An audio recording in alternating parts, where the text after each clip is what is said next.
olhos de Deus, porque sabemos que Deus enxerga todas as coisas.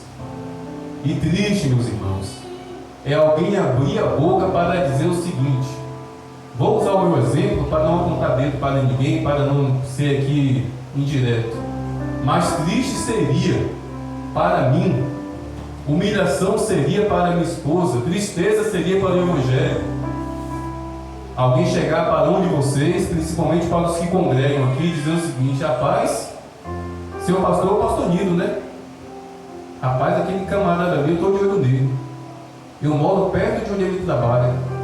Ele fica sentado ali na porta, ó. Não tem uma mulher que passe que aquele pastor sem vergonha não fica encarando, não fica dando psiu, não fica assobiando. E será que não existe crente que faz isso? Será que não existe um homem que está na igreja, segurando o microfone domingo à noite, que no dia seguinte não faça isso? Mas deixa eu bater nas mulheres também, né? Não tem mulher que talvez no coração não deseje aquele homem bonitão, saradão, que passa na rua? Isso, meus irmãos, revela a ausência do Espírito Santo. Isso revela que este homem ou esta mulher não está cheio do Espírito Santo. Pode sentir o poder do Espírito Santo, pode ter recebido até os dons do Espírito Santo, o orar em línguas, revelações, visões. A palavra de Deus diz que os dons de Deus, meus irmãos, Ele não tira. Se você receber um dom do Espírito Santo de Deus, acredite, se você receber um dom espiritual, mesmo que você se afaste, aquele dom está com você. É por isso, e é verdadeiro, muitas são as pessoas que não estão na igreja, desviadas, que de vez em quando tem sonho, que de vez em quando tem uma visão, ou seja, porque o dom está ali, só que ela não está debaixo da mão poderosa do Senhor. Satanás pode até usar o dom dela, Satanás pode até contaminar o dom que ela tem para o mal, mas o dom está ali. Ser cheio do Espírito Santo, meus irmãos, é mudança de vida. Precisamos entender isso. E infelizmente eu tenho que reconhecer, nós que somos pentecostais temos que reconhecer que existe esse engano. Eita, aquele irmão ali, ó, cheio do Espírito Santo, veja como ele pula, veja como ele grita, veja como ele prega, veja como ele rodopia. Ô homem cheio do Espírito Santo. Pergunta para a mulher dele se ele é cheio do Espírito Santo. Pergunta para os filhos dele se ele é cheio do Espírito Santo. Pergunta para os vizinhos dele se ele é cheio do Espírito Santo. Ah, que mulher abençoada. Eita Deus, quando aquela mulher está na igreja, o culto é diferente. Ei, como eu gosto quando aquela irmã começa a orar. Ô irmã de oração, aquela ali é cheia do Espírito Santo.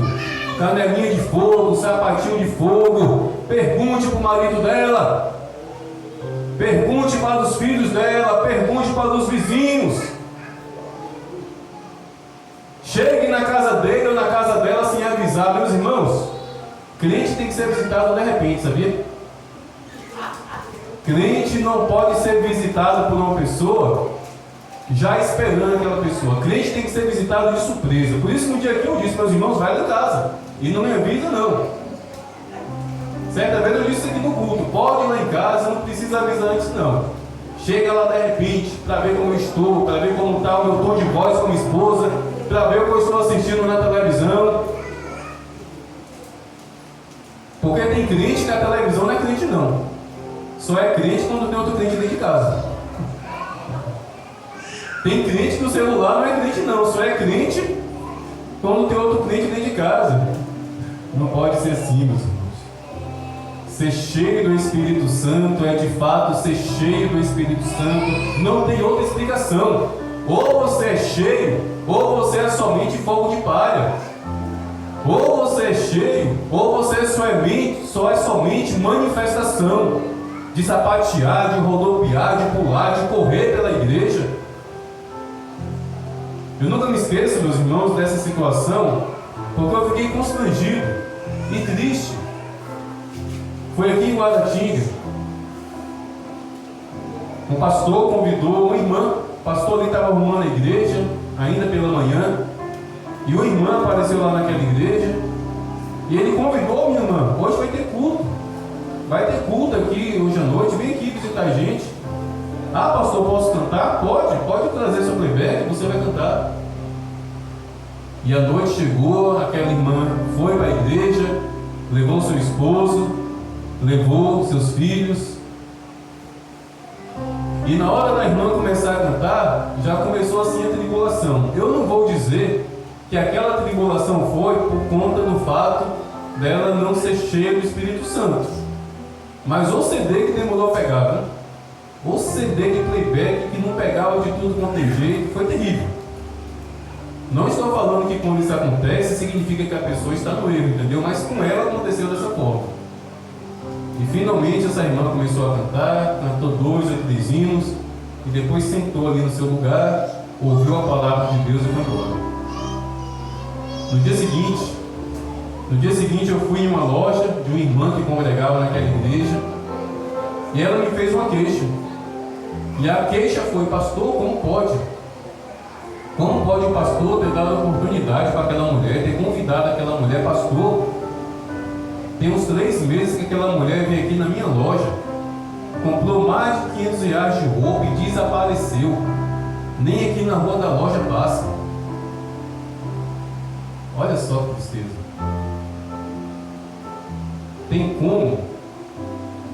Tem como alguém dizer que essa mulher é cheia do Espírito Santo, dando calote nos outros? Não tem como. E meus irmãos, eu entendo que existem momentos na nossa vida que de fato a gente se aperta. É normal, eu já me apertei muitas vezes. Mas sabe o que um crente cheio do Espírito Santo tem que fazer quando se aperta financeiramente e está devendo alguém? Procura essa pessoa imediatamente, não espera vencer não. Se você está percebendo que você não vai conseguir pagar, procura essa pessoa antes. Ó, meu irmão, é o seguinte, estou passando aqui por um aperto, eu estou vendo que eu não vou conseguir te pagar. Tem como você me dar mais um pouquinho de prazo? Se você puder parcelar e também quer parcelar. É assim que deve proceder, meus irmãos. E isso é bíblico. Certa vez Jesus ensinou: se você está em dívida com alguém, se você está em contenda com alguém, procure essa pessoa antes que essa pessoa te leve ao juízo, antes que essa pessoa te processe, porque senão o escândalo vem. Então sim, de fato, estamos em um mundo de dificuldade, estamos vivendo crise financeira, ninguém aqui tem dinheiro de sobra, a gente vai se apertar sim, mas nós temos que olhar para o outro lado e entender que existe alguém que talvez está fazendo plano com aquele dinheiro que você tem que pagar para ela. E aquela pessoa, se você não pagar, vai abrir, acredite, aquela pessoa, meus irmãos, vai abrir a boca para falar mal. Aquela pessoa vai abrir a boca para dizer: aquele irmão, aquela irmã é caloteira. E ela não vai dizer só para uma pessoa não. Quem passar pela frente dela, ela vai dizer. Então vamos ser cheios do Espírito Santo. Vamos proceder dessa maneira. Vamos permitir com que o Espírito Santo mude, transforme, restaure a nossa vida. Porque senão, meus irmãos, senão ouviremos: apartai-vos de mim, porque eu nunca conheci vocês. Mas Jesus, o Senhor é cego? Acredito que alguns terão a audácia de dizer isso. Jesus, o Senhor é cego? O Senhor não me viu sapateando lá na igreja, não? O Senhor não me viu rodopiando lá na igreja, não? O Senhor não me viu revelando, falando em línguas, cantando e pregando lá na igreja, não? Senhor Jesus, que negócio é esse? Eu nunca te conheci. E é verdade. Meus irmãos, Jesus não conhece um crente vazio do Espírito Santo. E um crente vazio do Espírito Santo não conhece Jesus. Porque crente que conhece Jesus, crente cheio do Espírito Santo, muda de vida, muda de comportamento, muda de temperamento, a começar de dentro da sua casa, a começar do redor da sua casa, não somente dentro da igreja. Dentro da igreja todo mundo se comporta, né? Dentro da igreja todo mundo se comporta, mas é lá. O que você faz quando ninguém te vê? Qual é o seu comportamento quando ninguém te enxerga? É justamente aí que nós temos que proclamar e manifestar que somos cheios do Espírito Santo. E Gálatas capítulo 5, meus irmãos, para finalizar com a palavra de Deus. Gálatas capítulo 5, do versículo 22 em diante, nos revela o que é um crente cheio do Espírito Santo. Um crente cheio do Espírito Santo é o crente que tem o fruto do Espírito Santo. E Gálatas capítulo 5, versículo 22, o apóstolo Paulo nos ensina dizendo que o fruto do Espírito é amor. Ou seja, se um crente não ama, esse crente não tem o Espírito Santo. Se um crente que não ama o próximo, se um crente que não ama aqueles que o perseguem, porque amar quem nos ama é muito fácil, amar quem nos persegue, aí que é a prova que nós somos cheios do Espírito Santo. Um crente que não tem amor não é um crente cheio do Espírito Santo. O fruto do Espírito Santo é alegria. Meus irmãos, um crente, eu já disse isso aqui já muitas vezes, um crente com cara de sapo carrancudo não é cheio do Espírito Santo, não. Crente tem que sorrir, crente tem que brincar com santidade, com pureza, mas crente tem que ser alegre. Porque tem gente que quando estava longe de Deus, só vivia dando altas gargalhadas nas mesas dos bares, nas farras, aí se converte e fica com cara emburrada. Até o diabo tem medo da cara desse crente, por conta da careta. Crente tem que ser alegre, crente tem que ser feliz. A salvação é uma alegria.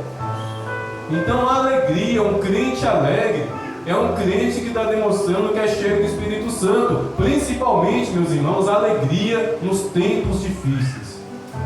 Oh, coisa linda! É um crente cheio do Espírito Santo, passando por luta, passando por prova, mas sorrindo e dando glória a Deus. Só um crente cheio do Espírito Santo pode viver dessa maneira. Está tudo dando errado, está tudo atribulado, está sem dinheiro para comprar o gás, está sem dinheiro para pagar a energia, mas a minha alegria é Jesus. Eu sou cheio do Espírito Santo, eu vou sorrir. Essa é a alegria, meus irmãos. A paz é o fruto do Espírito Santo também. Um crente cheio do Espírito Santo, meus irmãos, não faz guerra com ninguém. Um crente cheio do Espírito Santo não encrenca com ninguém. Um crente cheio do Espírito Santo não devolve na mesma moeda. Ah, o vizinho jogou lixo no meu quintal, vou jogar no dele também. Ah, o vizinho está colocando um som alto, eu vou colocar um louvor aqui na maior altura também para perturbar ele. Um crente cheio do Espírito Santo é pacífico, tem paz no coração e vive em paz com todo mundo, menos com o diabo, menos com o pecado. Mas um crente cheio do Espírito Santo tem paz, nada perturba, nada tribula, porque Jesus é a nossa paz. Jesus é a paz de um crente cheio do Espírito Santo.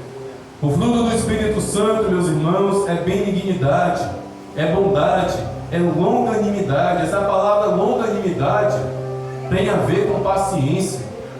Crente tem que ser paciente, crente tem que ser sossegado, crente não tem que ser abafado, apavorado. Paciência, mansidão, domínio próprio. E o apóstolo Paulo diz que contra essas coisas não há lei, ou seja, não há condenação. Meus irmãos, um crente cheio do Espírito Santo não pode ser condenado por ninguém. Toda condenação contra um crente cheio do Espírito Santo é falsa.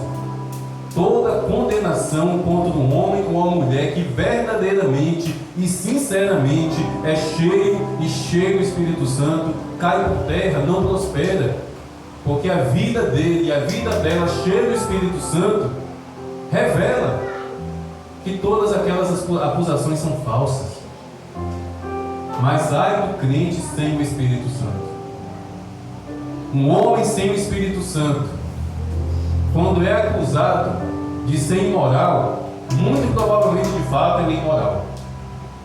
Uma mulher sem o Espírito Santo, quando é acusada de ser barraqueira, de ser encrenqueira, de fato, muito provavelmente aquela mulher é barraqueira e encrenqueira. Mas um homem, uma mulher cheia do Espírito Santo, quando alguém abre a boca para acusar, se levanta 2 ou 3 para defender. Não, aquele homem não, eu conheço ele, eu vou na casa dele, eu sei o bom esposo que ele é, Eu sei o bom pai que ele é. O que? Aquela mulher não, o que você está falando é mentira. Aquela mulher, eu conheço ela, eu sou vizinho dela. Ela é uma serva de Deus. O que você está falando é mentira. Te enganaram. Quando o crente é cheio do Espírito Santo, meus irmãos, não somente Deus defende esse crente, mas se levanta pessoas na terra para testemunhar a favor deste homem e dessa mulher. Mas se somente rodopiar, se somente sapatear, se somente pular no poder do Espírito e não permitir com que esse Espírito Santo entre no coração para mudar a vida, para mudar o caráter, para mudar até mesmo o comportamento, infelizmente estaremos dando mau testemunho, sendo crente dentro da igreja, mas sendo pior do que o incrédulo do lado de fora. Um crente, meus irmãos, que não obedece à palavra de Deus é pior do que o incrédulo. O incrédulo pratica e ele não sente nenhum peso sobre ele porque ele é incrédulo, ele não entende a palavra de Deus. Mas um homem ou uma mulher que está na igreja, que ouve a palavra e quando sai por essas portas não pratica, não se comporta de acordo com a palavra, está sendo pior. Está sendo pior do que o incrédulo. Vamos ser cheios do Espírito Santo verdadeiramente? Vamos ser cheios do Espírito Santo mesmo? Para que desta maneira, quando você pular, quando você saltar, quando você rodopiar, seja de fato verdadeiro. Não somente sentindo o poder do Espírito Santo no ambiente, mas também sentindo a presença do Espírito Santo aí no teu coração, aí no seu espírito. Meus irmãos, é por isso que eu não julgo ninguém, porque outro erro que existe dentro do nosso meio, estou colocando a ferida dentro do nosso meio pentecostal, porque muitas vezes nós julgamos aquele irmãozinho sossegado, aquele irmãozinho tímido, que na hora que o Espírito Santo ali está mandando brasa, está mandando fogo, o irmãozinho está ali sentado, ó, caladinho. Muito facilmente nós dizemos: ih, rapaz, aquele cara é frio, ó. Aquele cara ali não dá lugar para o Espírito Santo. Talvez está dando mais lugar do que você. Talvez está com a vida transformada, restaurada, liberta, curada, dando bom testemunho. Aí só porque ele fica sentadinho aí, mal você escuta a voz dele, aí acusa de que ele não tem o Espírito Santo. Não é assim não. Não é assim não. O Espírito Santo é testemunho. O Espírito Santo é comportamento. O Espírito Santo é a atitude de uma vida verdadeiramente sincera e verdadeira na presença de Deus. Então, se nesta noite em nosso meio alguém se enquadra dentro daquilo que eu aqui citei, que não corresponde a uma vida cheia do Espírito Santo, se arrependa. Se você está na igreja sapateando, rodopiando, revelando, orando em línguas, pregando ou cantando, mas do lado de fora você não vive a luz da palavra, se arrependa. Se arrependa. O Espírito Santo não quer que você somente sinta o calor dele. O Espírito Santo não quer que você somente sinta o arrepio dele. O Espírito Santo não é fogão para te esquentar. O Espírito Santo não é geladeira para te fazer arrepio. O Espírito Santo é o poder de Deus que quer repousar no teu coração para te ajudar, para me ajudar a mudar de vida. Sem o Espírito Santo dentro de nós, sem o Espírito Santo nos enchendo, meus irmãos, é impossível mudar de vida. É impossível se converter verdadeiramente. É impossível seguir Jesus sem o Espírito Santo. Sem o Espírito Santo, ninguém suporta carregar a cruz e seguir Jesus. Sejamos de fato crentes pentecostais que acreditam no poder, que acreditam na visitação, que pula, que rodopeia, que grita, que volta para casa suado e rouco. Sejamos crentes pentecostais, mas sejamos também crentes cheios do Espírito Santo de Deus, para que todos vejam que verdadeiramente Jesus habita em nosso coração. Amém? Essa é a palavra ao meu coração e ao seu coração que Deus trovejou. E acredite, essa palavra vai fazer morada no meu coração e vai mudar o que precisa ser mudado na minha vida. Porque não se engane com esse rapaz aqui não. Não se engane com o meu título de pastor, meu certificado de pastor daqui dentro. Ó. Sem o Espírito Santo, meu certificado de pastor não serve. Me desculpa a expressão. Sem o Espírito Santo na minha vida, o meu certificado de pastor não serve nem de papel higiênico. Não serve. O maior certificado de um homem e de uma mulher é ser cheio do Espírito Santo. Amém? Vamos em pé, em nome de Jesus, e agradecer a Deus por essa noite que Ele nos concedeu.